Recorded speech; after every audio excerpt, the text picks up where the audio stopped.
Hello everybody, welcome to Magnet Brains. मैं हूं अनीशा, आपकी अपनी इंग्लिश एजुकेटर।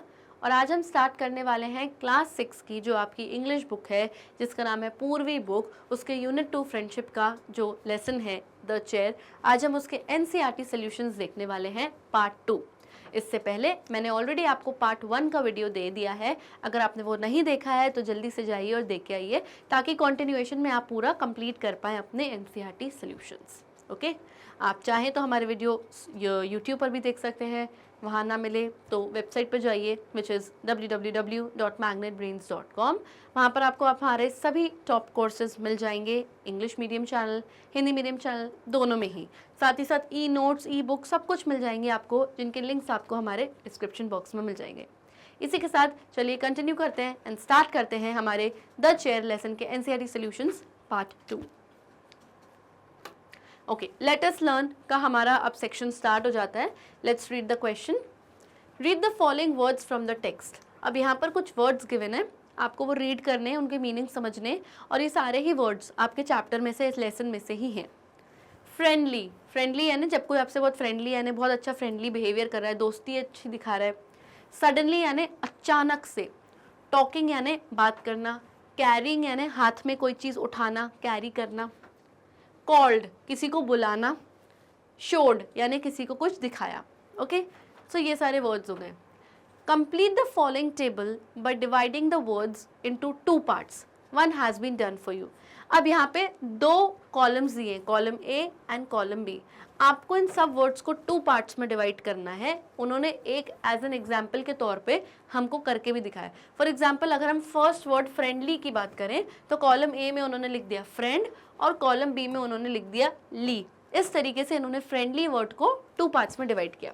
अब कैसे हम और डिवाइड कर सकते हैं, और हम ये वर्ड्स को 2 पार्ट्स में डिवाइड कर क्यों रहे हैं, इसके पीछे कौन सा ग्रामेटिकल कॉन्सेप्ट हम पढ़ने वाले हैं, वो सब कुछ अभी हम डिटेल में देखेंगे। लेकिन पहले इसको डिवाइड करते हैं। अब सडनली है तो सडनली, अगर यहाँ हम देखें तो हो गया सडन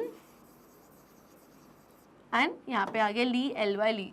देन टॉकिंग तो टॉक और इंग। देन है कैरीइंग तो कैरी और इंग।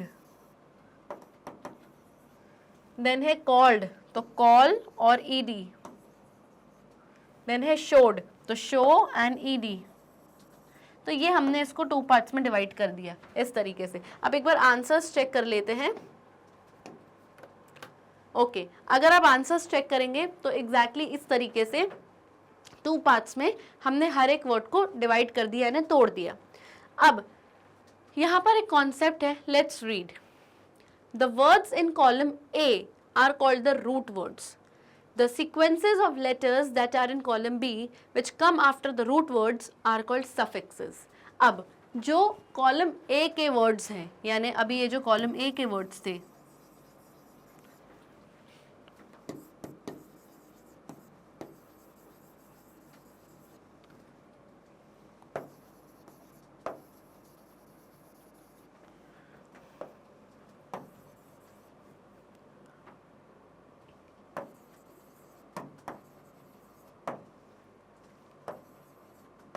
ओके, तो कॉलम ए के जितने सारे वर्ड्स हैं, friend, sudden, talk, carry, call, show, ये सारे वर्ड्स को हम बोलते हैं रूट वर्ड्स। क्या बोलते हैं? Root words. इनको हम मेन वर्ड्स भी कह सकते हैं, रूट वर्ड्स या फिर मेन वर्ड्स। और बाद में जो इनके पार्ट कॉलम बी के जो वर्ड्स हैं, जैसे L Y ly, I N G, ing, E D, ये सारे जो वर्ड्स हैं इनको हम कहते हैं सफिक्सेस। क्या कहते हैं? सफिक्सेस। SUFFIXES, suffixes.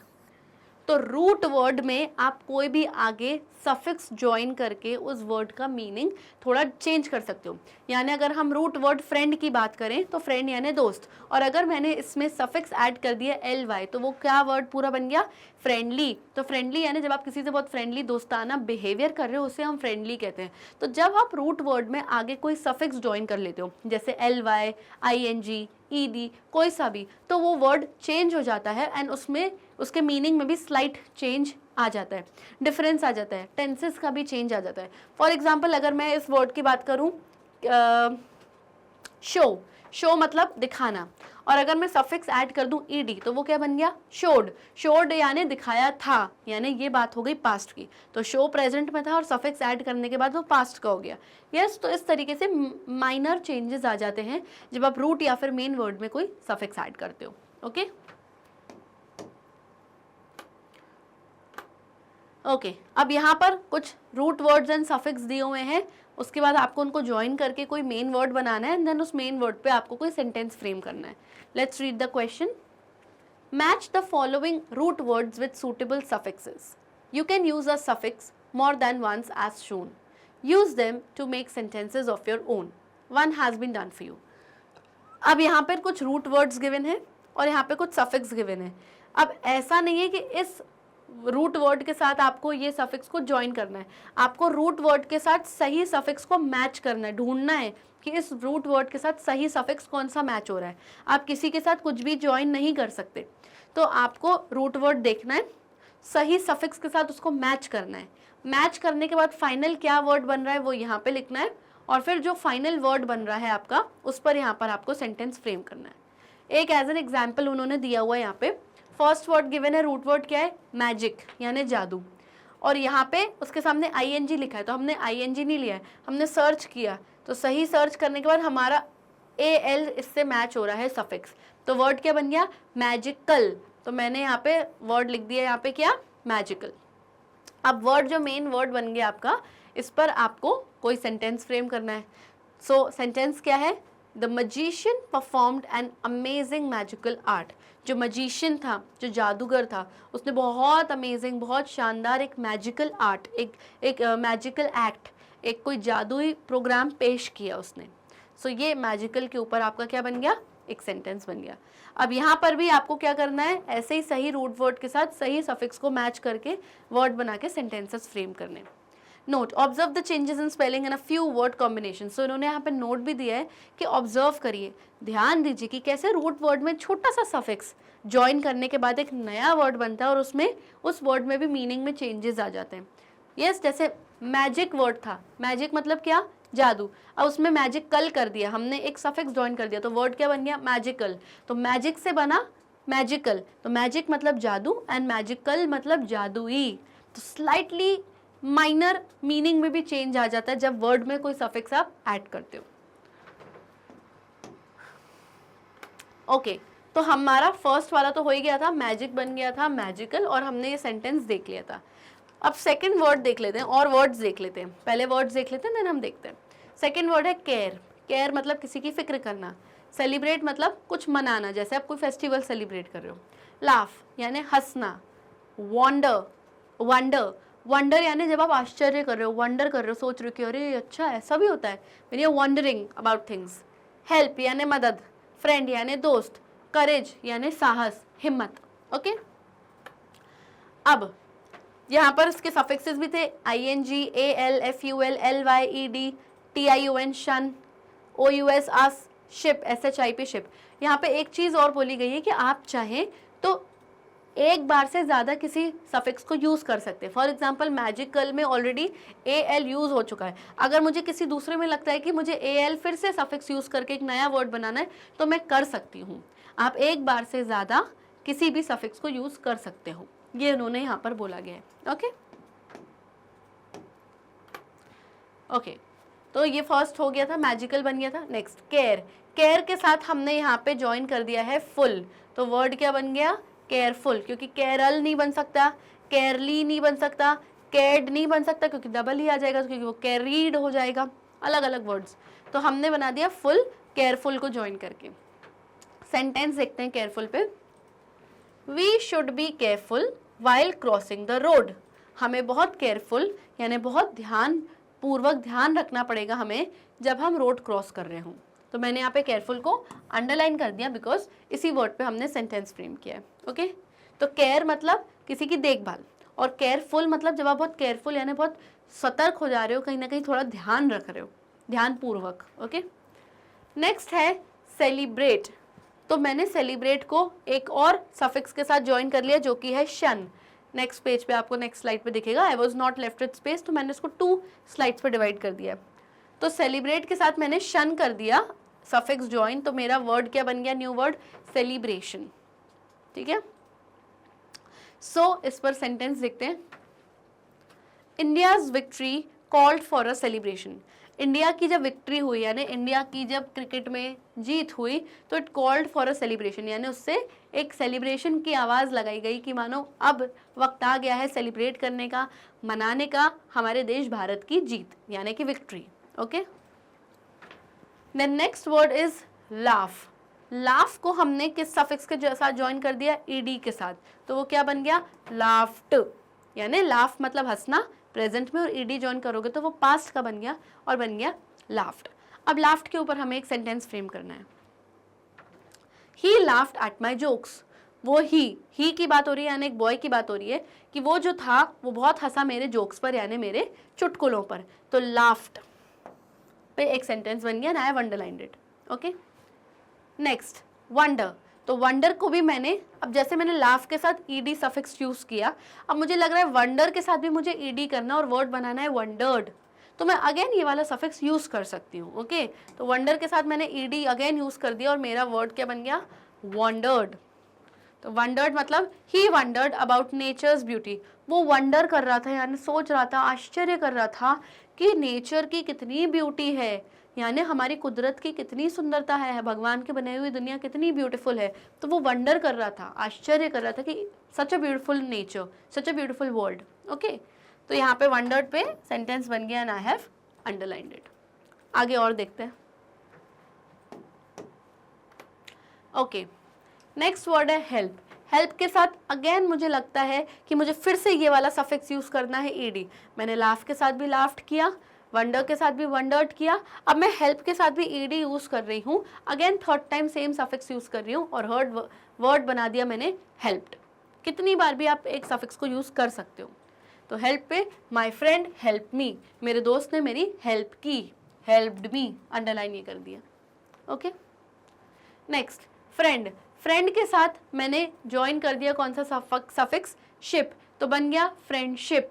क्या बना, फ्रेंडशिप। अब फ्रेंडशिप के ऊपर मैं सेंटेंस क्या बनाऊंगी, friendship is the most beautiful gift. Friendship सबसे सुंदर गिफ्ट है, भगवान द्वारा दिया गया हमें सबसे सुंदर तोहफा क्या है, फ्रेंडशिप, यानी अच्छी दोस्ती, अच्छे फ्रेंड्स। तो यहाँ पे फ्रेंडशिप को मैंने कर दिया अंडरलाइन, क्योंकि इसी न्यू वर्ड पे हमने क्या बनाया है, सेंटेंस। नेक्स्ट करेज। करेज यानी साहस, हिम्मत, तो उस पर मैंने OUS, यहाँ पर गिवन है ये OUS, ये OUS, तो इसके साथ मैंने सफिक्स OUS लगा दिया और मेरा नया वर्ड क्या बन गया, करेजियस। यस, तो करेजियस पे सेंटेंस देखते हैं। She is a courageous woman. वो बहुत एक करेजियस औरत है, यानी बहुत साहसवादी औरत है, यानी उसके अंदर बहुत करेज है, बहुत हिम्मत वाली औरत है। सो ये मेरा करेजियस पे सेंटेंस बन गया। तो कैसे रूट वर्ड में हम थोड़ा सा सफिक्स ज्वाइन करते हैं और एक न्यू वर्ड बन जाता है, और उस न्यू वर्ड में भी कुछ माइनर मीनिंग में भी चेंज आ जाता है। तो ये हमने आज यहाँ पे कॉन्सेप्ट पढ़ा, और इस न्यू वर्ड पे सेंटेंसेस कैसे फ्रेम किए जाते हैं वो भी हमने यहाँ पर अभी सीखा। ओके,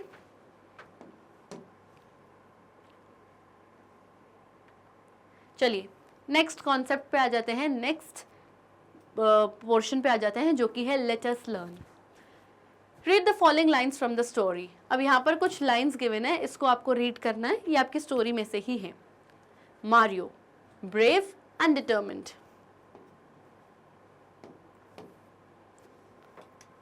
ओके, ये लाइन गिवन है, ये Mario brave and determined took the strange invisible chair. अब बात हो रही है किसकी, यहाँ पे मारियो की, जो कि लड़का दिखाया गया है इस लेसन में, कि मारियो जो कि बहुत ब्रेव, जो कि बहुत बहादुर बच्चा था, बहुत डिटर्मिन्ड था, यानी उसके अंदर बहुत दृढ़ निश्चय था, स्ट्रॉन्ग विल पावर थी कि नहीं नहीं मैं तो कोशिश करूँगा, मैं तो मैनेज करूँगा इस इनविजिबल चेयर को स्कूल ले जाने के लिए, और वो इस स्ट्रेंज अजीब सी इनविजिबल अदृश्य चेयर को स्कूल लेकर गया। You have already described the chair. हमने ऑलरेडी चेयर को डिस्क्राइब कर दिया था NCERT सॉल्यूशंस के पार्ट 1 के वीडियो में। चेयर के बारे में 2 वर्ड्स बताने थे कि चेयर के 2 वर्ड्स क्या थे, चेयर इनविजिबल थी, चेयर स्पेशल थी, खास थी। अब now describe what kind of a person Mario is in the image given below. तो अब यहाँ पे मारियो की इमेज दी हुई है, इन 4 बॉक्सेस में आपको एक एक वर्ड में डिस्क्राइब करना है कि what kind of a boy Mario was. आपने चेयर के बारे में तो डिस्क्रिप्शन दे दिया, अब आपको मारियो के बारे में देना है। Yes, use words from the story, you may also use words of your own. Story में कुछ वर्ड्स गिवन हो तो वहाँ से भी आप यूज़ कर सकते हो, कुछ आपको अपने मन से समझ आ रहे हैं मारियो के डिस्क्रिप्शन के लिए वर्ड्स, तो वो भी आप यूज़ कर सकते हो। ओके, अब यहाँ पर हम मारियो को क्यों डिस्क्राइब कर रहे हैं? बेसिकली यहाँ पर एक और नया ग्रामेटिकल कॉन्सेप्ट इंट्रोड्यूस किया जा रहा है और वो है एडजेक्टिव्स, जिसको हिंदी में हम कहते हैं विशेषण। जब आप किसी की विशेषता बताते हो, किसी की कोई क्वालिटी बताते हो, तो उसे हम कहते हैं विशेषण और इंग्लिश में कहा जाता है एडजेक्टिव। जैसे कि मैंने बोला चेयर के बारे में अगर हमने बात करी, the chair is special and invisible.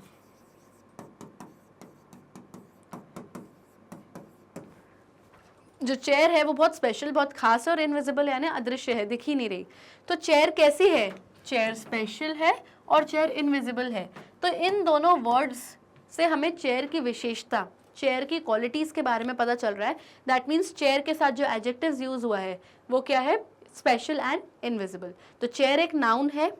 Yes, chair को डिस्क्राइब क्या किया है, चेयर के बारे में क्या बताया गया कि चेयर बहुत खास है और इनविजिबल यानी अदृश्य है। तो ये दोनों हुए चेयर नाउन के एडजेक्टिव्स।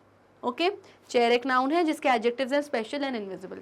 अब यहाँ पे नाउन क्या है? नाउन है यहाँ पे मारियो, ये हमारा नाउन है, यानी इसी के बारे में बात हो रही है। ये एक पर्सन है, इसके बारे में बात हो रही है। अब इसके बारे में आपको एडजेक्टिव्स लिखने हैं, इसकी क्वालिटी बतानी है। कैसा था ये स्ट्रॉन्ग विल्ड था, इसके अंदर बहुत विल पावर थी, हार नहीं मान रहा था, बार बार कोशिश कर रहा था।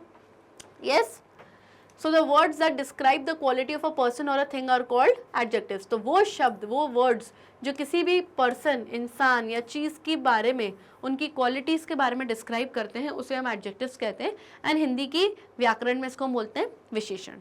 ओके, तो मारियो स्ट्रॉन्ग विल्ड था। यस, मारियो बहुत फ्रेंडली था, थोड़ा सा प्राउड फील करने लगा था तो प्राउड ही हो गया था। यस, देखते हैं इसके answers. Okay, first of all यहाँ पे मारियो बहुत ब्रेव था, बहुत बहादुर था। ये हमें कहाँ से पता चल रहा है? ये इस लाइन में से ही हमें पता चल रहा है कि मारियो बहुत ब्रेव था और बहुत डिटर्मिन्ड था, तभी वो स्ट्रेंज इनविजिबल चेयर लेके गया। तो ये लाइन इन्होंने दी है, तो इस लाइन में से ही पहले हम पिक करेंगे, फिर हम अपने मन से देखेंगे। तो हमने पिक कर लिया कि मारियो बहुत ब्रेव और डिटर्मिन्ड था, बहुत बहादुर और बहुत दृढ़ निश्चय वाला इंसान था, इजीली हार नहीं मान रहा था, बार बार चेयर पे बैठने की ट्राई कर रहा था। He was not trying to stop. Okay, बहुत क्लेवर था, बहुत होशियार था, तभी तो ये पता लगा पाया कि कौन मेरे दोस्त हैं और कौन नहीं है। फ्रेंडली भी था, क्योंकि तभी तो वो सबको अपना फ्रेंड मान रहा था। समझदार होता तो वो ये नहीं बोल देता कि अरे ये तो मेरा मजाक उड़ा रहे हैं, ये मेरे दोस्त नहीं। क्या फ्रेंडली था, तभी तो उसके कुछ फ्रेंड्स बने लास्ट में। गुनीत, आसमान और दीपा जो थी, तीनों उसके फ्रेंड्स इसलिए बने क्योंकि कहीं ना कहीं मारियो फ्रेंडली रहा होगा उनसे, क्लोज फ्रेंड्स बने होंगे वो, तभी तो वो एक्स्ट्रा केयर और सपोर्ट दिखाने आए थे। यस, तो ये फ्रेंडली। इसके अलावा वो स्ट्रॉन्ग विल्ड था, ये भी आप लिख सकते हो। यूजुअली हम कोशिश करते हैं कि जब हमें किसी के एडजेक्टिव्स देने हों या किसी के बारे में कोई क्वालिटी बतानी हो, तो हम कोशिश करते हैं कि हम पॉजिटिव वाले पहले दें। जब बिल्कुल ही ऑप्शन नहीं बचता तब कुछ किसी की नेगेटिव क्वालिटीज़ बताई जाती है, लेकिन हम कोशिश यही करते हैं कि पॉजिटिव बताओ किसी के बारे में, नेगेटिव मत बताओ। वो ब्रेव था, वो डिटर्मिन्ड था, क्लेवर था, फ्रेंडली था, स्ट्रॉन्ग विल्ड था। Yes, all these things positive points. Okay, let us learn का नेक्स्ट क्वेश्चन देखते हैं अब। मैच ईच वर्ड, यानी कि जो एडजेक्टिव्स दिए हैं कॉलम ए में, विद अ सूटेबल वर्ड, यानी कि जो नाउन दिए गए हैं कॉलम बी में। ओके, अब यहाँ पे दो कॉलम्स दिए हैं, ये रहा आपका कॉलम ए, ये रहा आपका कॉलम बी। कॉलम बी में आपको सिर्फ एडजेक्टिव्स दिए हैं, एडजेक्टिव वाले वर्ड्स दिए हैं, और कॉलम बी में सिर्फ नाउन्स, जिसको हिंदी में हम संज्ञा कहते हैं, वो गिवन है। आपको सही एडजेक्टिव को सही नाउन से क्या करना है? मैच करना है। कॉलम ए को कॉलम बी से मैच करना है। You can make more than one combination, यानी अगर आपको लगता है कि ये वर्ड, ये एडजेक्टिव इस नाउन के साथ मैच हो रहा है, तो एक कॉम्बिनेशन, एक पेयर ये बन गया।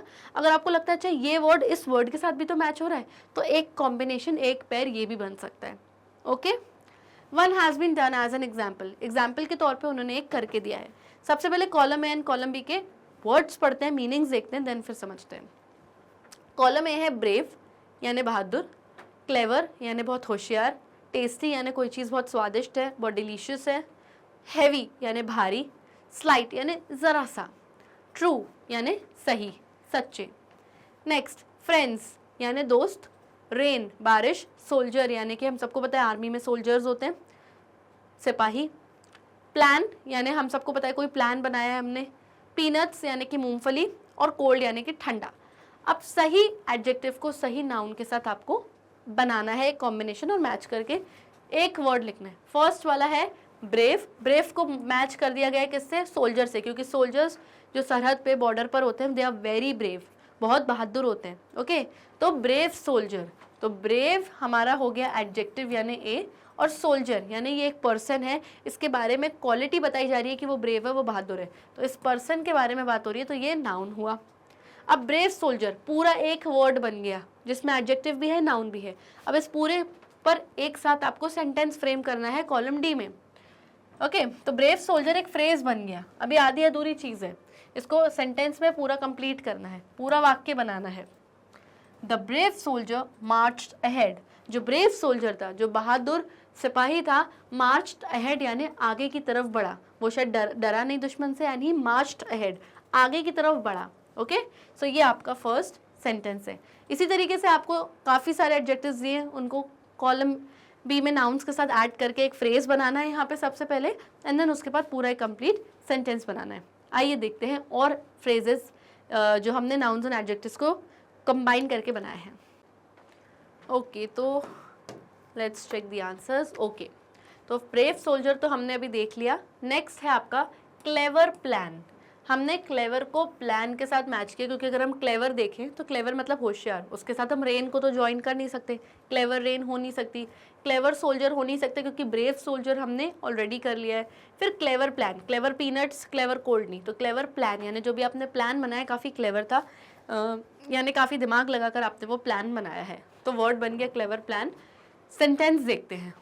The clever plan saved the day, यहाँ पर उस डे की बात हो रही है, उस दिन की बात हो रही है जिस दिन शायद किसी ने कोई प्रॉब्लम फेस करी है। तो जो क्लेवर प्लान था, उस दिन में जो प्रॉब्लम आई, उस प्रॉब्लम के लिए जो बहुत दिमाग इस्तेमाल करके ये जो प्लान बनाया था ना, उस क्लेवर प्लान ने सेव द डे, हमारा दिन बचा लिया, मतलब बच गए हम उस दिन। Okay, so the clever plan saved the day. Next is tasty peanuts. तो टेस्टी के साथ हमने क्या ज्वाइन कर दिया, पीनट्स, क्योंकि खाने की चीज़ के साथ ही हम टेस्टी एडजेक्टिव एसोसिएट करते हैं। तो टेस्टी पीनट्स यानी बहुत टेस्टी मूंगफली। Okay, let's check the sentence. The tasty peanuts were like by all in the party.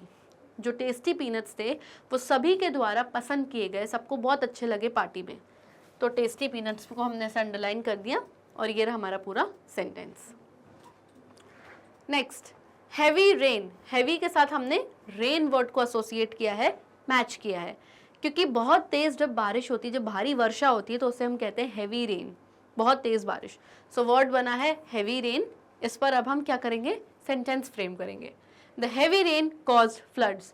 इतनी हैवी रेन हुई, इतनी तेज़ बारिश हुई कि उससे फ्लड्स आ गए, यानी कि बाढ़ ही आ गई। So the heavy rains caused floods. Next है स्लाइट। स्लाइट मतलब ज़रा सा। तो अब दो ही वर्ड्स बचते हैं, एक है कोल्ड और एक है फ्रेंड। तो स्लाइट फ्रेंड तो होगा नहीं, तो जाहिर सी बात है स्लाइट कोल्ड है ना, ज़रा सी कोल्ड, हल्की फुल्की ठंड है, बिल्कुल स्लाइट कोल्ड। तो वर्ड क्या बन गया यहाँ पे हमारा पूरा adjective noun, slight cold. The slight cold made him feel uncomfortable, यानी थोड़ी सी ही कोल्ड, थोड़ी सी ही ठंडक से वो बहुत अनकंफर्टेबल फील करने लग गया, यानी उसको अच्छा नहीं लग रहा था। So the slight cold made him feel comfortable. Him बोला है यानी किसी बॉय की बात हो रही है। A masculine gender has been used. Okay, next last बचता है फ्रेंड। तो ट्रू को डायरेक्ट हम फ्रेंड के साथ ज्वाइन करेंगे और वो सही भी लग रहा है, ट्रू फ्रेंड यानी कि एक सच्चा दोस्त। A true friend will always be there for you. एक ट्रू फ्रेंड जो होता है, एक जो सच्चा दोस्त होता है, वो हमेशा आपके लिए रहेगा, यानी जब भी आप किसी प्रॉब्लम में हो, डिफिकल्ट सिचुएशंस में फंस गए हो, so this true friend will be always there for you to guide you, to support you. Okay, he will be a loyal friend. तो इस तरीके से एडजेक्टिव्स को हमने नाउन्स के साथ मैच किया, सही फ्रेज बनाए, and then we framed sentences on these phrases. Okay okay, next question पर आते हैं। Complete the paragraph with suitable adjective noun pairings, use the words in the box given below. अब यहाँ पर एक पैराग्राफ गिवन है, पैराग्राफ में आपको दिख ही रहा होगा कई सारे ब्लैंक्स है, आपको इन बॉक्स में से सही वर्ड्स चूज करके इन ब्लैंक्स को फिल करना है। अभी जो वर्ड्स हैं ये कोई नॉर्मल वर्ड्स नहीं है, ये एडजेक्टिव नाउन पेयरिंग्स हैं, यानी जो फर्स्ट वर्ड होगा, फॉर एग्जाम्पल अगर हम इस पेयर की बात करें तो जो फर्स्ट वर्ड है वो एक एडजेक्टिव है और जो सेकंड वर्ड है इसी पेयर में वो एक नाउन है। तो एडजेक्टिव नाउन के पेयर्स गिवन है, सही पेयर का इस्तेमाल करते हुए आपको सही ब्लैंक में फिल करना है। ओके, पहले वर्ड्स रीड कर लेते हैं कि क्या है और उनके मीनिंग्स क्या है।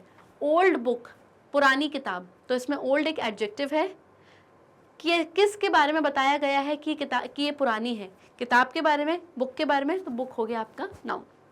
मैजिकल एडवेंचर्स, जादुई एडवेंचर्स जो होते हैं उनके बारे में बात हो रही है, तो मैजिकल क्या हो गया आपका एडजेक्टिव और एडवेंचर्स हो गया आपका नाउन।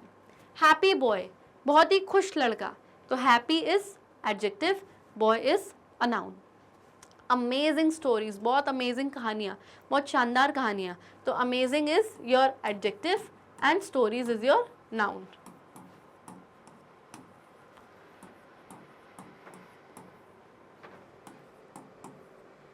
ओके, फैंटास्टिक एडवेंचर्स, अब यहाँ पर एडवेंचर्स के साथ एक और एडजेक्टिव यूज कर दिया फैंटास्टिक, यानी बहुत ही सुपर्ब एडवेंचर हुआ, बहुत आपने फन किया, एक्सपीरियंस बहुत लिए इन एडवेंचर्स पे, तो फैंटास्टिक अगेन आपका एक एडजेक्टिव हुआ और एडवेंचर्स आपका नाउन। कलरफुल क्रिएचर्स, जो क्रिएचर्स थे, जो एनिमल्स, जीव जंतु थे, बहुत ही कलरफुल थे, बहुत रंग बिरंगे थे, यस, तो colourful is your adjective and creatures is your noun. Old Castle's, पुराने महल, अगेन अब यहाँ पे ओल्ड जो एडजेक्टिव है उसके साथ क्या वर्ड यूज किया गया था, पहले नाउन क्या यूज हुआ था, बुक, अब यहाँ पे हमने नाउन चेंज कर दिया, बुक की जगह हमने कर दिया कैसल्स यानी महल, तो पुराने महल, तो again old is what adjective and Castle's is a noun. अब इन एडजेक्टिव नाउन पेयरिंग्स को आपको यूज करना है और इन पैराग्राफ में आपको फिलअप करना है। ओके, रीड करते हैं। Once upon a time in a little village, एक बार की बात है, एक समय की बात है, एक छोटे से गांव में अ या an dash named Abhishek found. अब यहाँ पर अ और एन दिया है, यानी इन दोनों में से आपको कोई एक आर्टिकल चूज करना है डिपेंडिंग अपॉन यहाँ पे क्या आ रहा है। अगर यहाँ पे आने वाला एडजेक्टिव नाउन पेयरिंग किसी वावल से स्टार्ट हो रहा है, यानी AEIOU से स्टार्ट हो रहा है, तो इसके पहले क्या लग जाएगा एन, तो आप एन पे टिक करोगे। और अगर कोई कंसोनेंट से यानी वावल्स को हटा के जितने अलग सारे अल्फ़ाबेट्स रह गए हैं उनसे किसी से अगर ये एडजेक्टिव नाउन पेयरिंग स्टार्ट हो रहा है तो आप अ से स्टार्ट करेंगे। यस, तो एक बार की बात है, एक छोटे से गाँव में अ happy boy named Abhishek found.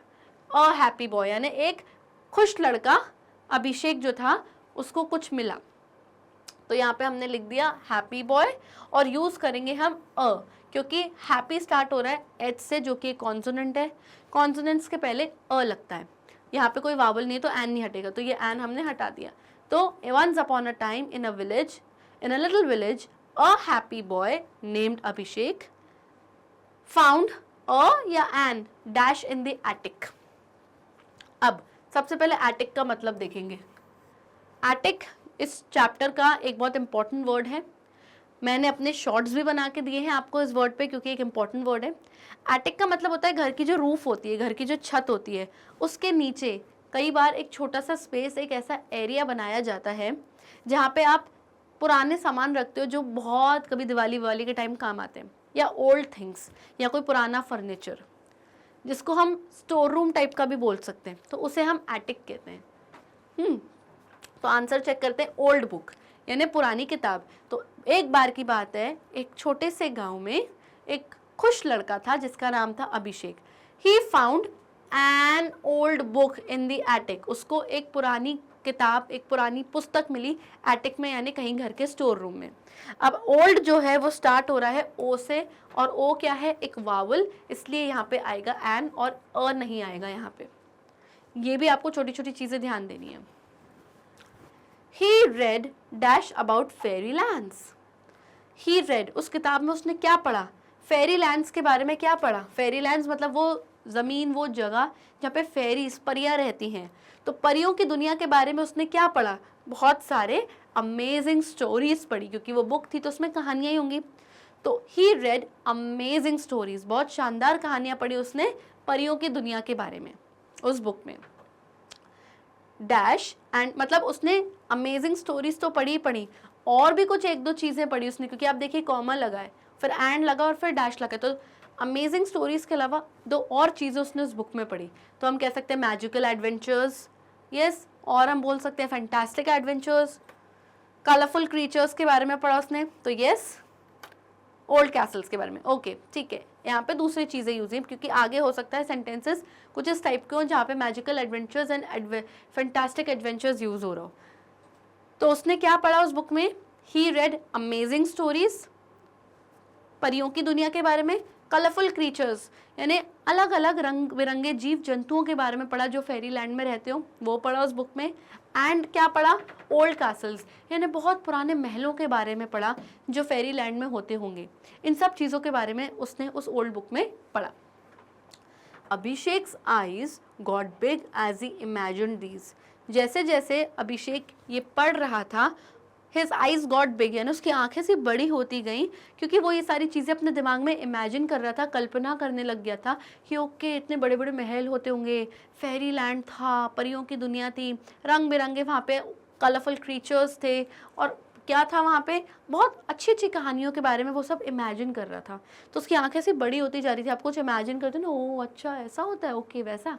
तो his eyes got big as he imagine these dash. तो वो क्या इमेजिन कर रहा था? वो इमेजिन कर रहा था मैजिकल एडवेंचर्स, ऐसी जादुई एडवेंचर, इस जादुई दुनिया के बारे में वो इमेजिन कर रहा था। Next, he told his friends about the stories. इन कहानियों के बारे में जो उसने इस ओल्ड बुक में पढ़ी थी, इसके बारे में अभिषेक ने अपने फ्रेंड्स को, अपने दोस्तों को बताया। As they started to have their own dash, और फिर उसके जो फ्रेंड्स थे उन्होंने क्या स्टार्ट किया? Fantastic adventures. उन्होंने भी इमेजिन करना स्टार्ट किया, और ऐसे कुछ मैजिकल फैंटास्टिक एडवेंचर्स उन्होंने भी इमेजिन करना, कल्पना करना स्टार्ट किया। व्हेन दे प्लेड टुगेदर, तो इन सब बच्चों ने साथ में खेला और बोला कि चलो फेरी लैंड दुनिया इमेजिन करते हैं। और अलग अलग वो सब चीज़ें जो उन्होंने पढ़ी थी उस ओल्ड बुक में, वो सब उन्होंने गेम में प्रिटेंड करा और वैसा खेला। तो ये लोग, उसके फ्रेंड्स भी बहुत फैंटास्टिक एडवेंचर्स करने लगे और ऐसा इमेजिन करने लगे और गेम खेलने लगे। जैसे बच्चे हर छोटी बड़ी चीज़ पे गेम बना लेते हैं, कोई ऐसे बना लेते हैं ना खेल कूद में, वैसा उसके फ्रेंड्स ने किया। ओके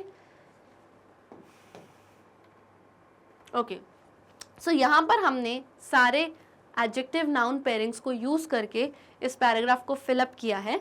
और आपको भी एग्जाम में अगर इस तरीके के कुछ पेयरिंग्स आती हैं या इस तरीके के पैराग्राफ्स आते हैं, तो इस तरीके से आप फिलअप करेंगे एंड यूज़ करके अपने ब्लैंक्स को कंप्लीट करेंगे। ओके, सो एक चीज़ और मैं इसके बारे में बता दूं कि कई बार बच्चे एग्जाम में कंफ्यूज हो जाते हैं कि कौन से एडजेक्टिव को हम कौन से नाउन के साथ पेयर अप करें। तो अगर आप हर एक एडजेक्टिव को नाउन के साथ जोड़ कर देखोगे, तो आप जब खुद पढ़ोगे तो आपको समझ में आएगा कि कौन सी पेयरिंग सही है। फॉर एग्जाम्पल, हमने इससे पहले जो क्वेश्चंस किए थे उसमें हमने यूज़ किया था क्लेवर प्लान, तो हम क्लेवर सोल्जर नहीं ले रहे थे। क्यों? क्योंकि ये चीज़ हमें समझ में, ऐसे तो क्लेवर सोल्जर भी ले लो तो गलत नहीं होगा, लेकिन वहाँ पर ब्रेव एक एडजेक्टिव भी तो दिया हुआ था, हम उसको भी तो नज़रअंदाज नहीं कर सकते। यस, क्योंकि सोल्जर क्या है, एक ऐसा पर्सन है जिसके साथ ब्रेवरी आती है, बहादुरी एसोसिएटेड है। यस, तो हमने ब्रेव सोल्जर रखा एंड क्लेवर प्लान रखा। तो थोड़ा सा आपको समझना पड़ेगा कि ओके इसके साथ ये एंड इसके साथ ये पेयर अप होने वाला है, तब जाके आपके सही पेयरिंग्स बनेंगे। ओके, सो छोटी छोटी चीज़ें दिमाग में रखिए तो आप कंफ्यूज नहीं होंगे, इजीली आप ये कर पाएंगे। ये एक इंपॉर्टेंट टॉपिक है एडजेक्टिव नाउन पेयरिंग्स का, एंड इस तरीके के क्वेश्चंस डेफिनेटली एग्जाम में भी आपके आ सकते हैं, तो थोड़ा सा आप ध्यान दीजिए इस पर। Okay, so children, with this we come to the end of this session. I hope आपको एनसीईआरटी सॉल्यूशंस का पार्ट 2 का जो हमारा वीडियो था वो बहुत अच्छे से समझ में आ गया होगा। मेरे इस वीडियो से पहले ऑलरेडी एक वीडियो में ऑलरेडी आपको दे चुकी हूँ जो कि मेरा पार्ट 1 का वीडियो है। अगर आपने वो नहीं देखा है तो प्लीज़ उसे जाइए और देख के आइए, ताकि आप कंटिन्यूशन में पार्ट 2 भी आपको अच्छे से समझ में आए। ऑल्सो मेरे इस वीडियो के बाद पार्ट 3 जो है एनसीईआरटी सॉल्यूशंस का, वो भी मैं आपको देने वाली हूँ, क्योंकि अभी एनसीईआरटी सॉल्यूशंस ख़त्म नहीं हुए हैं, हम उसको कंटिन्यू करेंगे एंड कंप्लीट करेंगे पार्ट 3 में। अदर दैन दिस आप चाहें तो हमारे वीडियोस यूट्यूब पर देख सकते हैं, वहाँ ना मिले तो वेबसाइट पे जाइए विच इज़ www.magnetbrains.com। वहाँ पे आपको हमारे सभी top courses, e notes, e books मिल जाएंगे एंड इनके जो लिंक्स हैं वो आपको हमारे डिस्क्रिप्शन बॉक्स में मिल जाएंगे। तब तक लिए मेरे पार्ट 3 के वीडियो के लिए स्टे ट्यून्ड एंड तब तक लिए bye bye and take care.